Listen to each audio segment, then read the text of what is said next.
myself, if I were dead, what would befall these children? What would be their fate, who now are looking up to me for help and furtherance?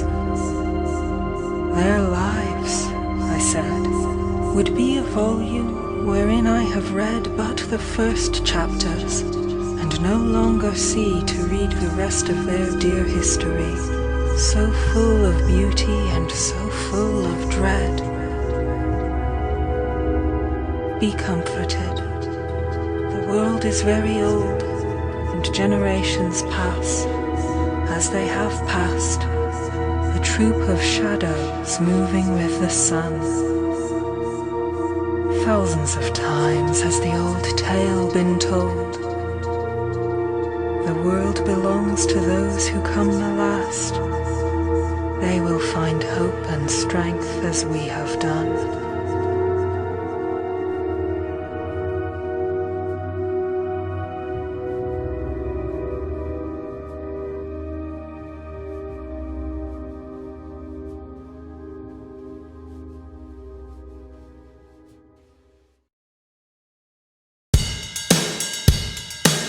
What he said was this: Maybe, yes. I couldn't talk so good English, but you could understand it, yes?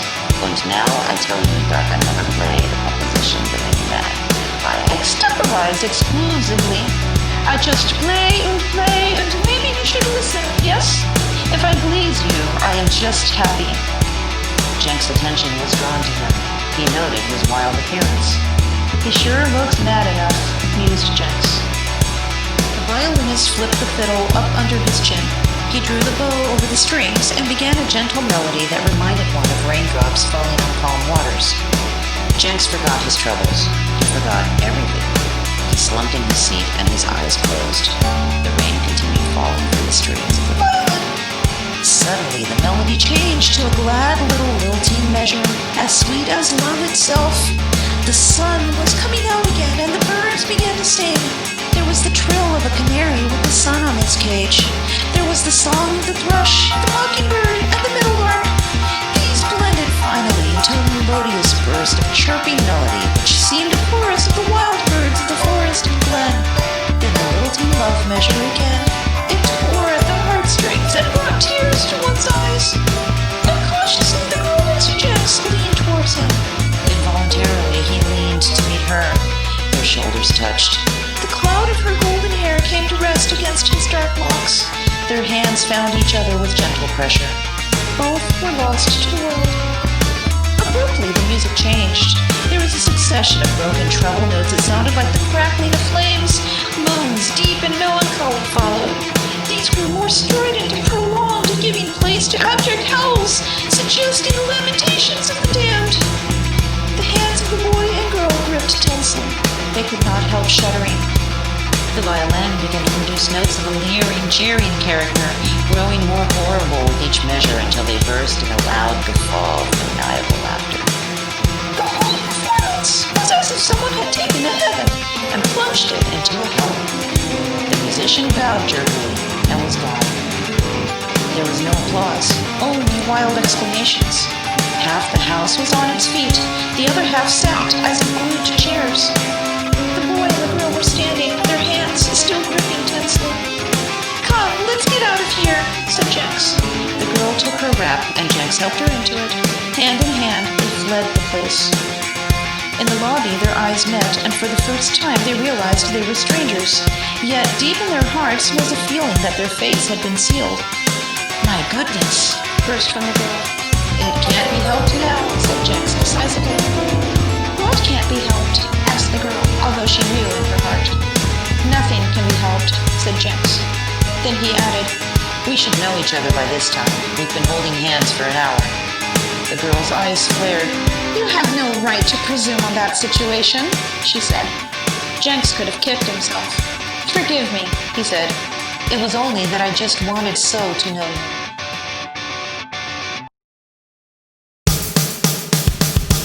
Hopped out of his woolly's throat like a ball lifted over the head of a deep field. The bare thought of how jolly they'd like to be trolling his loop on all of them true types in this and masses We're just starting to splatter with the jolly Margorios. Hickey, hecky, hock, huges, huey. Oh, John, so jokeable and so geeky. Oh, thou pure, our virgin, thou holy, our health, thou strong, our victory, oh salutary, sustain our firm solitude, thou who thou well strokest. Here, hairy ones, we have sued thee but late. Beauty parlous. When suddenly, how like a woman, swifter as Mercury, he wheels right around suddenly on the Rizzy suddenly, with his gimlets blazing rather sternish, how black like thunder, to see what's loose. So they stood still and wondered, till first he sighed, and how ill suffered, and they nearly cried, the salt of the earth, after which he pondered, and finally he replied,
once two girls who were very dear friends, Zaika and Tortorelle. One morning, Zaika woke up and said, "Oh, Tortorelle, last night I had such a strange dream." "And so did I," cried Tortorelle. "Let us tell each other the dreams, but you first, Zaika." Zaika began to laugh. "I dreamed I was a pretty bird with a tuft of feathers on my head. I could fly, and oh, Tortorelle, it was great fun. But the most amusing thing of all was that I could sing so finely and knock all the birds of the forest. Nay, I could even imitate the sounds of animals. I cannot help laughing when I think what a jolly time I had." "Why, Zaika," cried Tortorelle, wondering, "I dreamed the same thing. I too was a pretty little bird, and I too could imitate all kinds of sounds as I fluttered in the treetops. Surely the dream will come true for one of us. How fine that would be! Yes, let it be for the one of us who first rises tomorrow morning, said Zaika, and so the two friends agreed. Now when it came nighttime, Zaika went to bed very early, like a wise little girl who wants to rise with the sun. But Tortorelle said to herself, I know what I will do. I will not go to sleep. I will sit up all night, and then I am sure to be the first to rise. So Tortorelle perched herself on a high-backed chair and stretched her eyes wide open.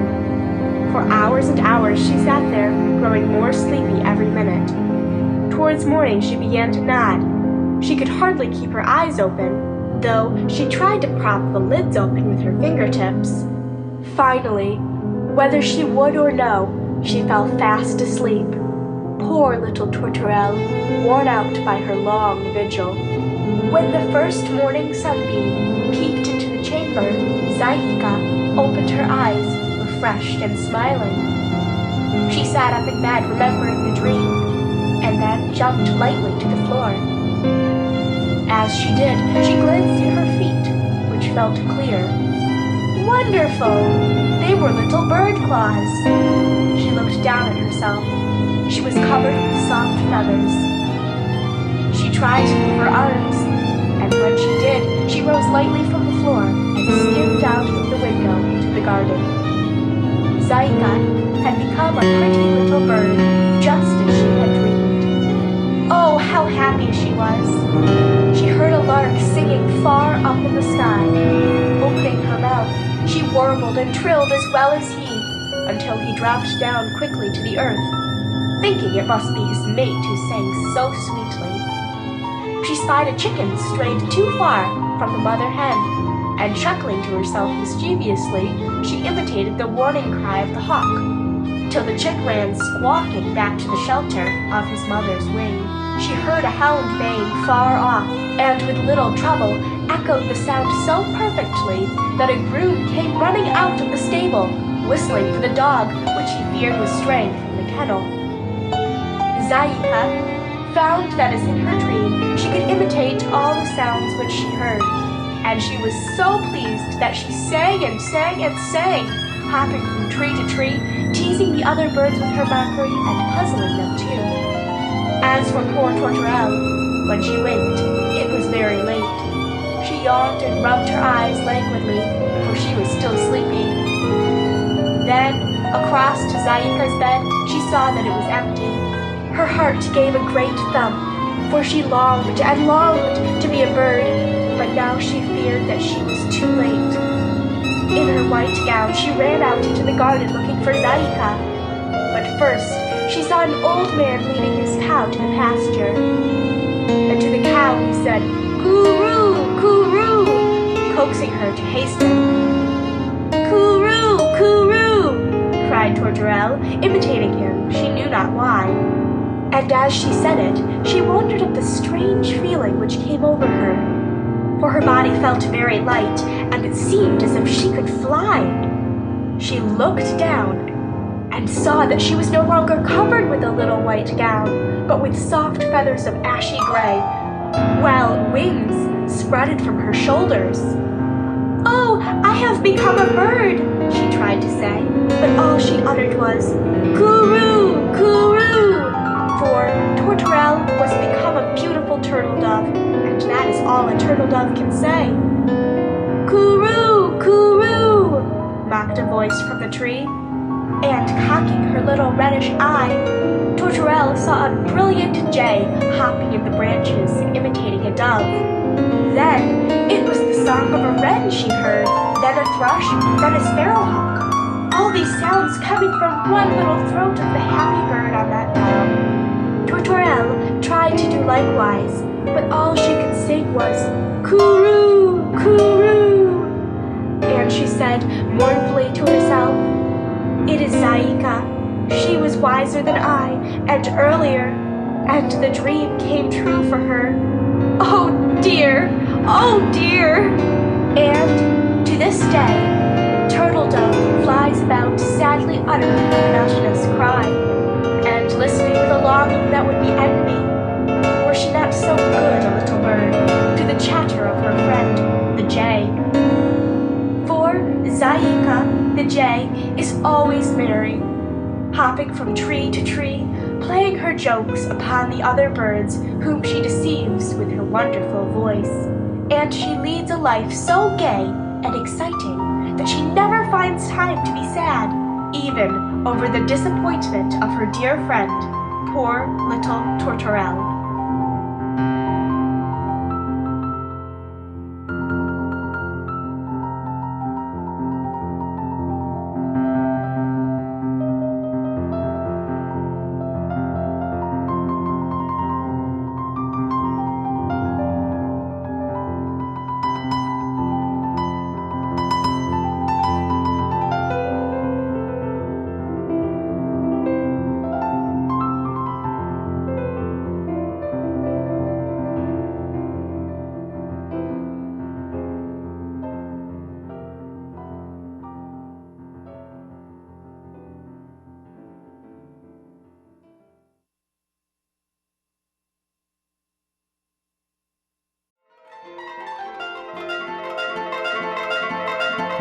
This is the dark. This is the dream that came of the dark. This is the dreamer who dreamed the dream that came of the dark. This is the look of the dreamer who dreamed the dream that came of the dark. This is the love that followed the look the dreamer looked who dreamed the dream that came of the dark. This is the breast that fired the love that followed the look the dreamer looked who dreamed the dream that came of the dark.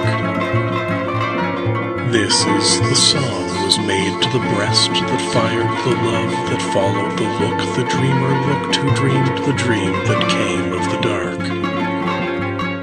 This is the sword that tracked the song was made to the breast that fired the love that followed the look the dreamer looked who dreamed the dream that came of the dark. This is the rope that swung the sword that tracked the song was made to the breast that fired the love that followed the look the dreamer looked who dreamed the dream that came of the dark. This is the dark that buried the rope that swung the sword that tracked the song was made to the breast that fired the love that followed the look the dreamer looked who dreamed the dream that came of the dark. This is the dark, indeed.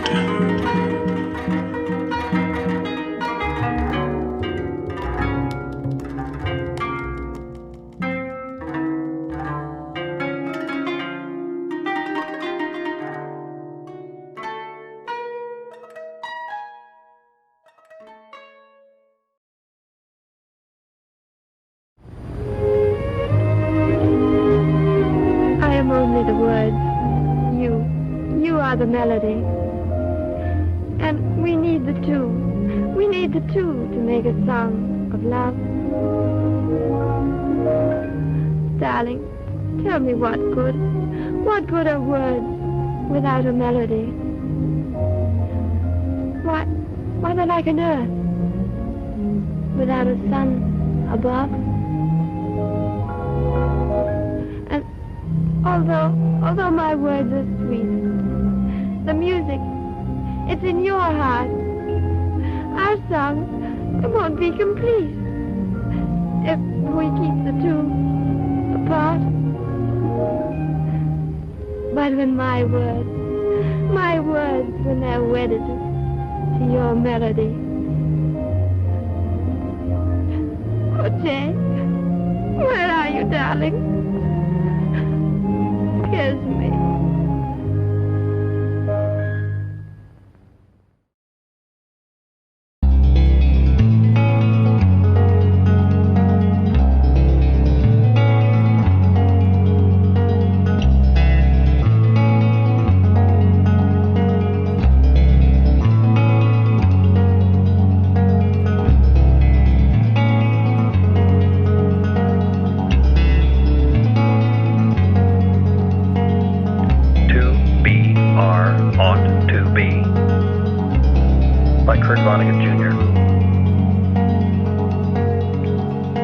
perfectly swell.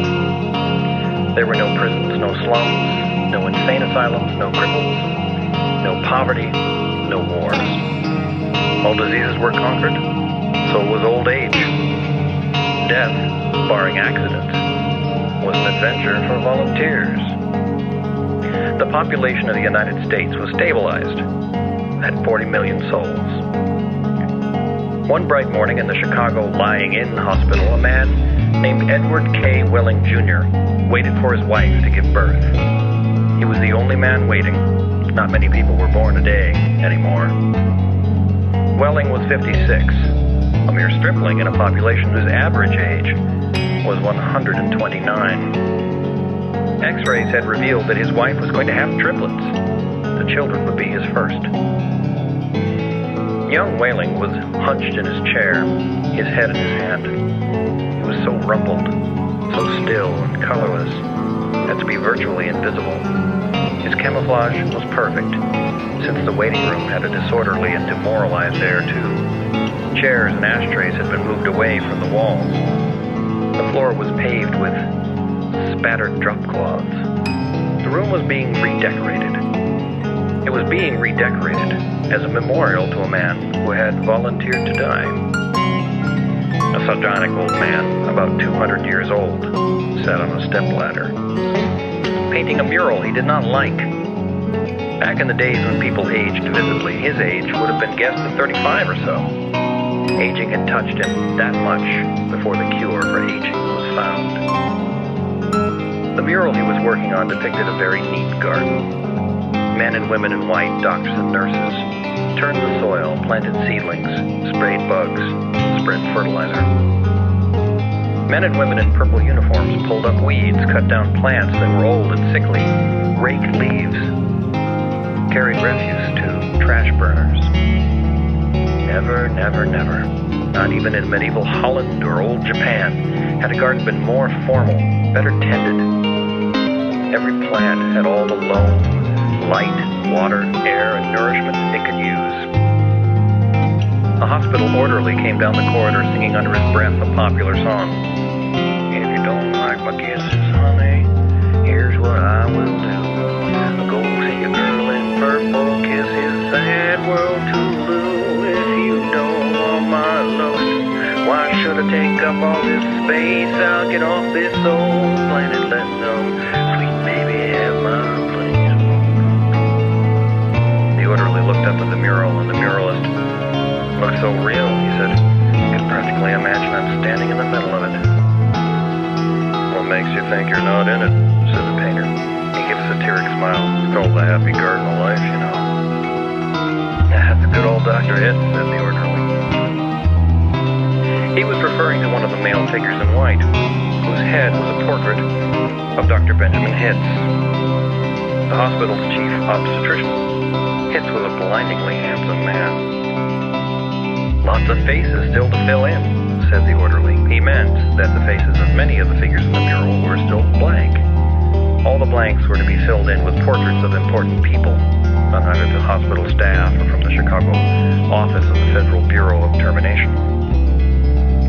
Must be nice to be able to make pictures that look like something, said the orderly. The painter's face curdled with scorn. You think I'm proud of this daub? He said. You think this is my idea of what life really looks like? What's your idea of what life looks like? Said the orderly. The painter gestured at a foul drop cloth. There's a good picture of it, he said. Frame that. You'll have a picture a damn sight more honest than this one.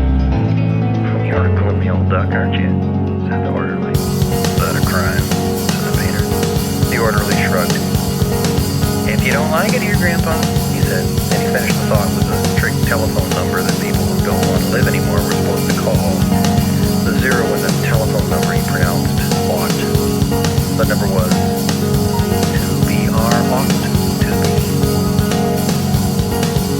It was the telephone number of an institution whose fanciful sobriquets included Autumn, Birdland, Cannery, Catbox, D-Louser, Easy Go, Goodbye, Mother, Happy Looking, Kiss Me Quick, Lucky Pierre, Sheep Dip, Wearing Blender, Weep No More, and Wadsworth. To be or not to be was the telephone number of many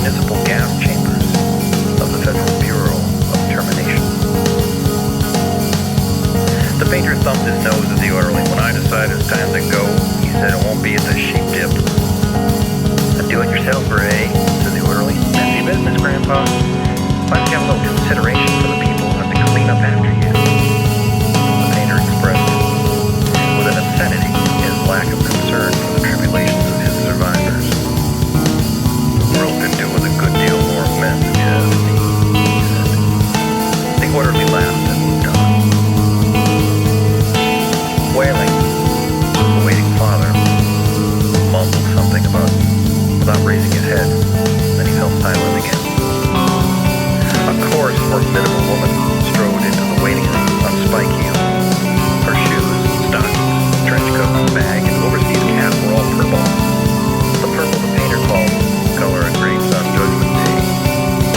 The medallion on her purple musette bag was the seal of the service division of the Federal Bureau of Termination, an eagle perched on a turnstile. The woman had a lot of facial hair, an unmistakable mustache, in fact. The curious thing about gas chamber hostesses was that no matter how lovely and feminine they were when they were recruited, they all sprouted mustaches within 5 years or so. Is this where I'm supposed to come? She said to the painter. Well, that would depend on what your business was, he said.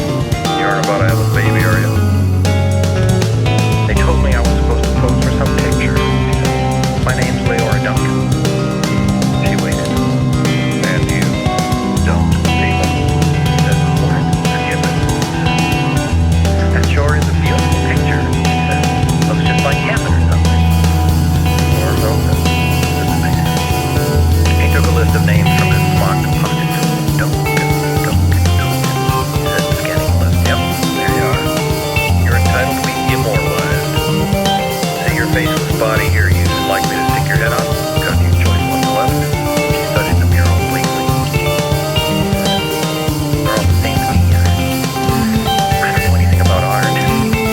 Body's a body, eh? He said. Alrighty, as master of fine art, I recommend this body here. He indicated a faceless figure of a woman who was carrying dry stalks to a trash burner. Well, said Leora Duncan.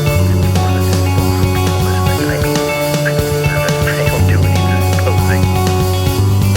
The painter clapped his hands in mock delight. When you say you don't know anything about art, then you prove the next breath that you know more about it than I do. Of course, the sheep carriers were on the road to this snipper of Bruner. That's all your life.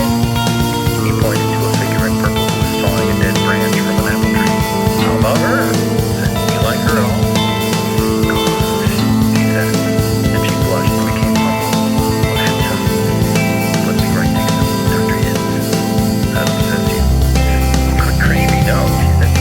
You're just such an honor. Oh, you admire her then, he said. Doesn't admire her, she said, worshipping the portrait of Hitz. It was a portrait of a tanned, white-haired, omnipotent Zeus, 240 years old. Who doesn't admire him? She said again. He was responsible for setting up the very first gas chamber in Chicago. Nothing would please me more, said the painter, than to put you next to him for all time, sawing up a limb as strikes you as appropriate. And he's kind of like what I do, she said. She was demure about what she did. What she did was make people comfortable while she killed them. And while Leora Duncan was posing for her portrait, into the waiting room bounded Dr. Hitz himself. He was 7 feet tall, and he boomed with importance, accomplishments, and the joy of living.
population-controlled human beings would now be packed on the surface of this old planet like droplets of a blackberry. Think of it.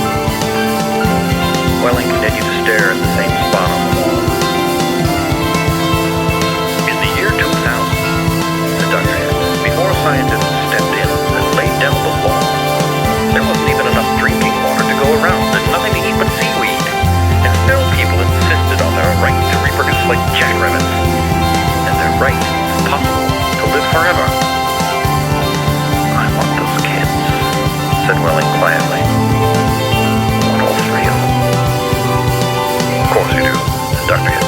It's only you. I don't want my grandfather to die either, said Welling. Nobody's really happy about taking a close relative to the cat box. Dr. Hitz gently, sympathetically. People are all that, said Leora Duncan. What? Said Dr. Hitz. I wish when people would call it the cat box and things like that. She said, it gives people the wrong impression. You're absolutely right, said Dr. Hitz. He corrected himself. Gave the municipal gas chambers their official title. A title no one ever used in conversation. I should have said Ethical Suicide Studios, he said. Well, it sounds so much better, said Leona Duncan. This child of yours, whichever one you decide to keep, Mr. Willing, said Dr. Hitz, he or she is going to live in a happy, roomy, clean, rich planet thanks to population control. In a garden like that mural there. He shook his head. 2 centuries ago, when I was a young man, it was a hell that nobody thought could last another 20 years. Now, centuries of peace and plenty stretch before us as far as the imagination cares to travel. He smiled luminously. The smile faded as he saw that Welling had just drawn a revolver. Welling shot Dr. Hitz dead. There's room for one. A great big one, he said. Then he shot Leora Duncan. It's only death, he said to her, as she fell. There, room for 2. Then he shot himself, making room for all 3 of his children. Nobody came running. Nobody seemingly heard the shots.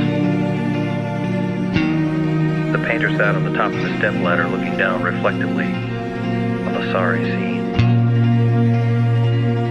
The painter pondered the mournful puzzle of life, demanding to be born, and once born, demanding to be fruitful, to multiply and to live as long as possible, to do all that on a very small planet that would have to last forever.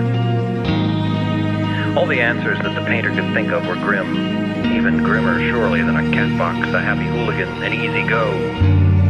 He thought of war, he thought of plague, he thought of starvation. He knew that he would never paint again. He let his paintbrush fall to the drop cloths below, and then he decided he'd had about enough of life and the happy garden of life, too, and he came slowly down from the ladder. He took Welling's pistol, really intending to shoot himself. But he didn't have the nerve. And then he saw the telephone booth in the corner of the room. He went to it, dialed the well-remembered number. 2BR ought to be. Federal Bureau of Termination, said the very warm voice of a hostess. How soon could I get an appointment? He asked, speaking very carefully. We could probably fit you in late this afternoon, sir, she said. Might even be earlier if we get a cancellation. All right, said the painter. Fit me in, if you please. He gave his name, spelling it out. Thank you, sir, said the hostess. Your city thanks you, your country thanks you, your planet thanks you. But the deepest thanks of all is from future generations. End of 2BR ought to be, by Kurt Vonnegut Jr.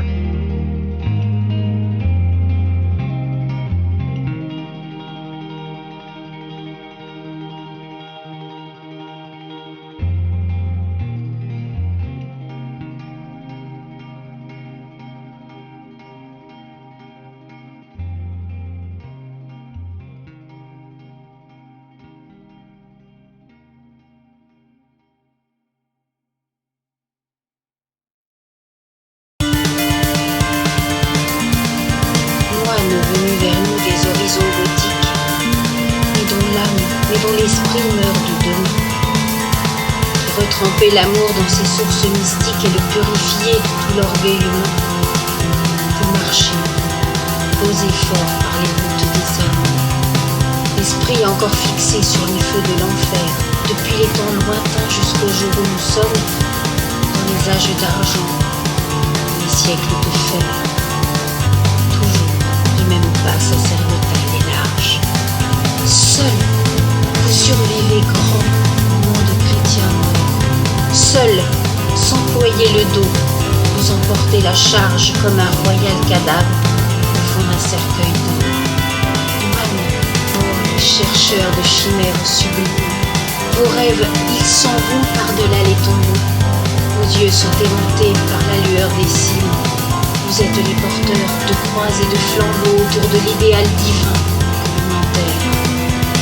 Comme les moines invaincus, altiers, silencieux, oh, les géants, debout sur les bruits de la terre, face d'astres brûlés par les astres des cieux, qui regardez crier autour de vous les foules sans que la peur ne fasse un pli sur votre front, ni que le vent d'effroi n'en fasse un.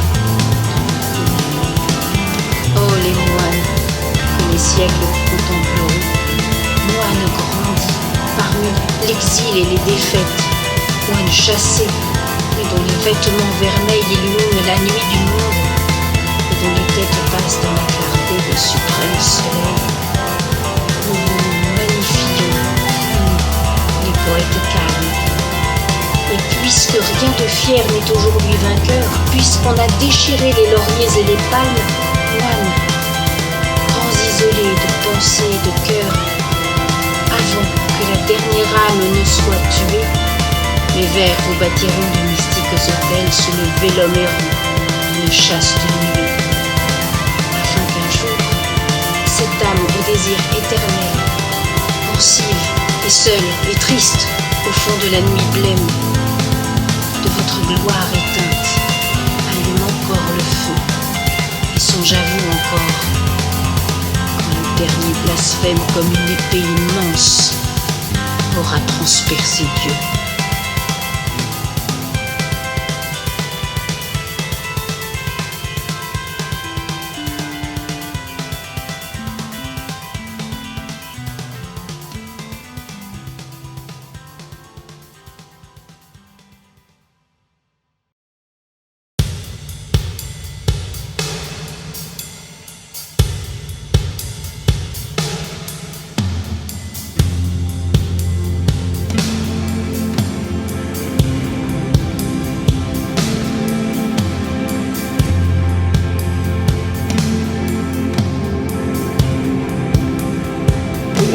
Garmented, truth-dead cloud, woven by dumb ghosts alone in the darkness of phantasmal mountain mounds, kidnapped the maiden moon, silent face, love manner, mirroring her golden breast in silvery rivulets.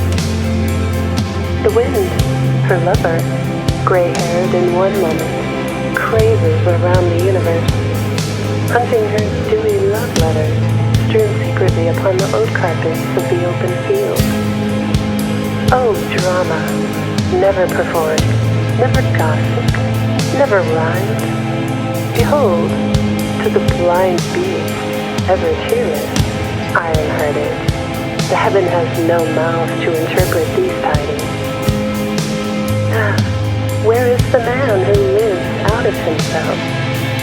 The poet inspired author to chronicle these things. Underneath the void-colored shade of the trees, myself cast as a drowsy cloud into somewhere. I see my soul floating upon the face of the deep, nay, the faceless face of the deeper sea. Ah, the seas of loneliness. The mute waving silence waters, ever shoreless, bottomless, heavenless, colorless, have no shadow of my passing soul. Alas, I, without wisdom, without foolishness, without goodness, without badness, am like God, a negative God at least. Is that a quail? One voice out of the back hill jumps into the ocean of loneliness. Alas, what sound resounds? What color returns? The bottom, the heaven too reappears. There is no place of music. Yea, my paradise is lost in this moment. I want not pleasure, sadness, love, hatred, success, unsuccess, beauty, ugliness. Only the mighty nothing in no more.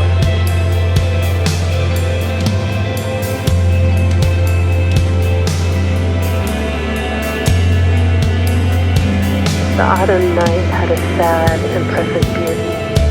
I turned my face as a flower in indolence. The sweet mystery of indolence whispered me an alien legend. I, with lips apart, with a large, mindless eyes, stood as one fresh from a fairy dream. The ecstasy of the dream was not yet dry upon my face. The strangest stillness, as exquisite as if all the winds were dead, surrounded me. I idly thought, what a poem, and what love were hidden behind the moon, and how great to be beyond mortal breath, far from the human domain. My moon fancy, aimless as a breeze of summer eve, drowsy as a rose of spring morning, has passed. My fancy was a fragrance from an unknown isle, where beauty smiled her favorite smile. How glad I was, being wounded by the beautiful rush of yellow rays. The sad, sobbing charm of the moon was that of the face of an ancient fairy. The moon gracefully kept her perfect silence until a greater muse shall restore the world from demon swords and unworthy death. I was in the lullaby of the moon. As a tree snugly wrapped in the mist, I lost all my earthly thoughts. The moon was voiceless as a nun with eyes shining in beauteous grief. The mystic silence of the moon gradually revived in me the immortality. The sorrow that gently stirred was melancholy sweet. Sorrow is higher far than joy. The sweetest sorrow is supreme amid all the passions. I had no sorrow of a mortal heart. My sorrow was one given before the human sorrows were given me. Mortal speech died from me. My speech was one spoken before God bestowed on me human speech. There is nothing like the moon night when I, parted from the voice of the city, drink deep of infinity with peace from another, a stranger sphere. There is nothing like the moon night when the rich noble stars and maiden roses interchange their long looks of love. There is nothing like the moon night when I raise my face from the land of loss unto the golden air and calmly learn how perfect it is to grow still as a star. There is nothing like the moon night when I walk upon the freshest dews and amid the warmest breezes with all the thoughts of God and all the bliss of man, as Adam, not yet driven from Eden, and to whom Eve was not yet born. What a bird dreams in the moonlight is my dream. What a rose sings is my song.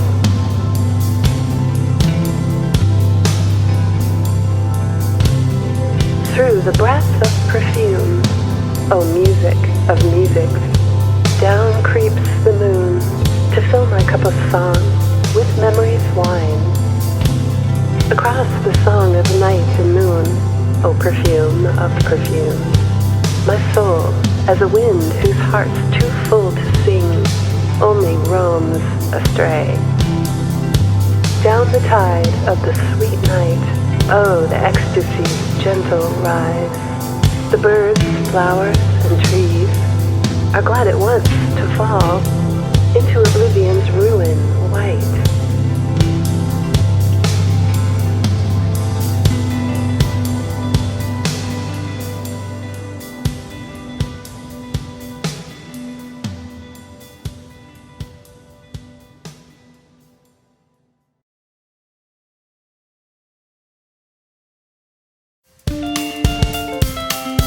On unseen blusher in an unseen coal hole, the cubilium of your secret sigh, dweller in the down and outermost, where voice only of the dead may come.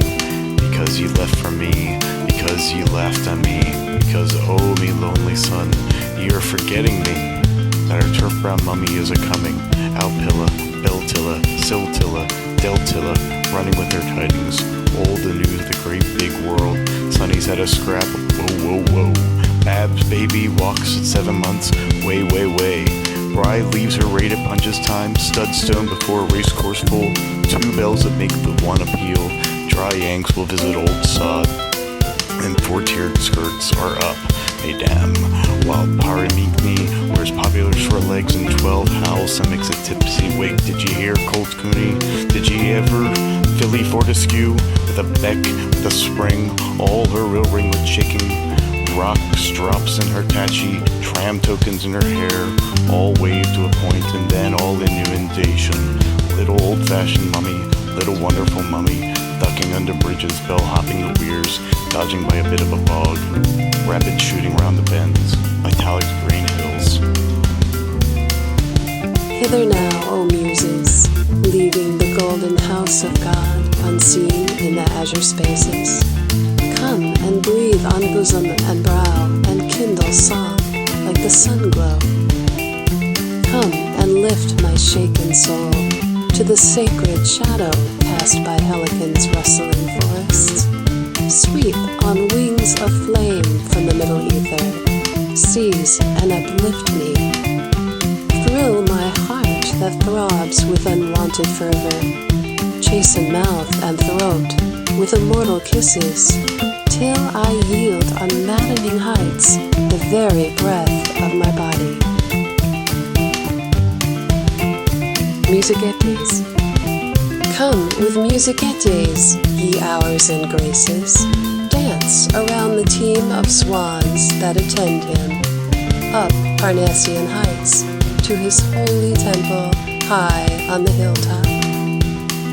Come, ye muses, too, from the shades of Pindus, let your songs that echo on winds of rapture wake the lyre he tunes to the sweet, inspiring sound of your voices.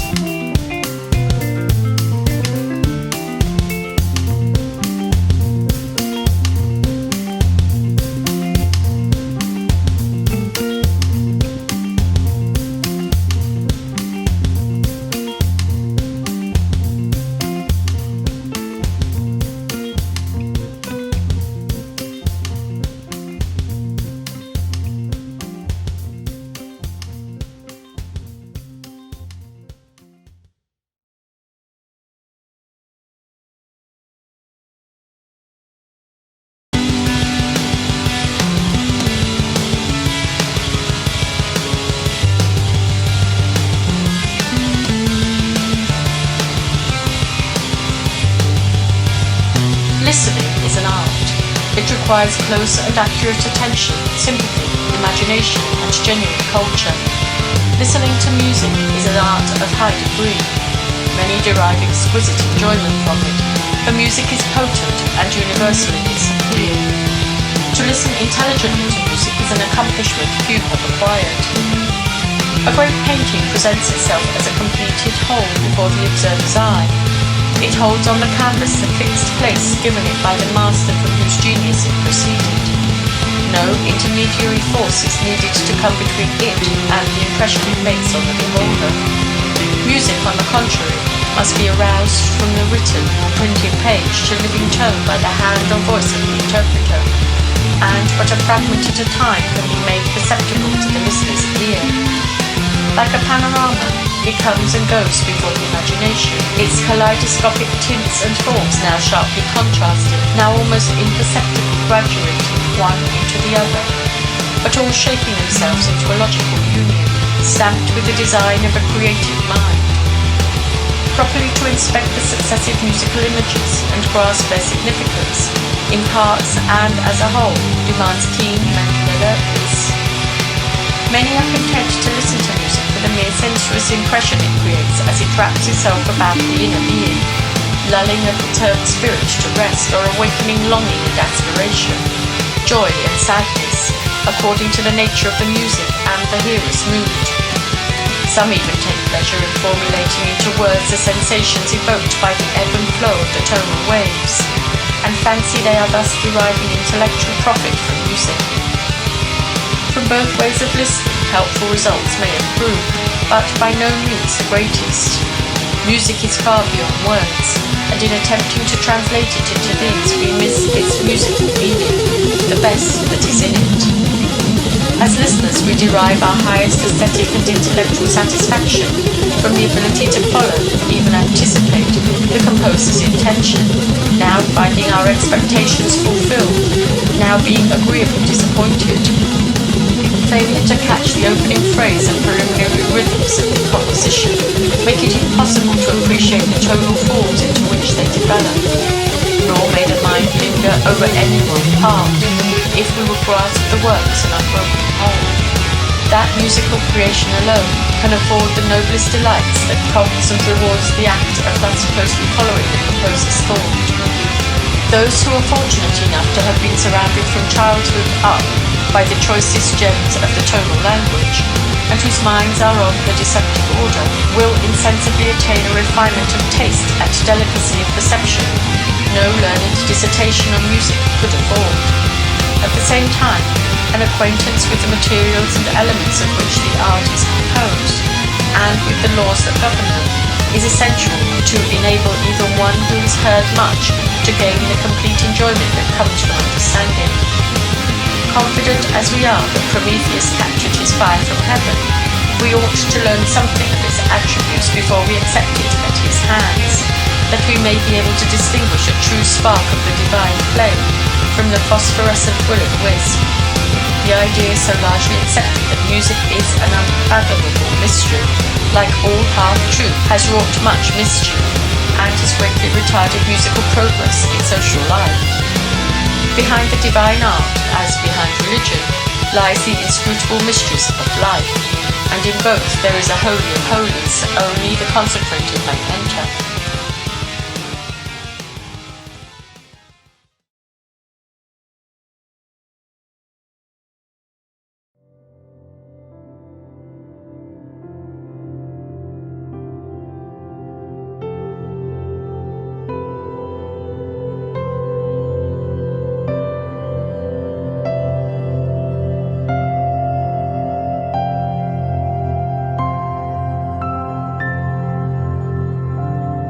Take this kiss upon the brow, and in parting from you now, thus much let me avow. You are not wrong who deem that my days have been a dream. Yet, if hope has flown away, in a night or in a day, in a vision or in none, is it therefore the less gone? All that we see or seem is but a dream within a dream. I stand amid the roar of a surf-tormented shore, and I hold within my hand grains of the golden sand. How few, yet how they creep through my fingers to the deep, while I weep, while I weep. O God, can I not grasp them with a tighter clasp? O God, can I not save one from the pitiless wave? Is all that we see or seem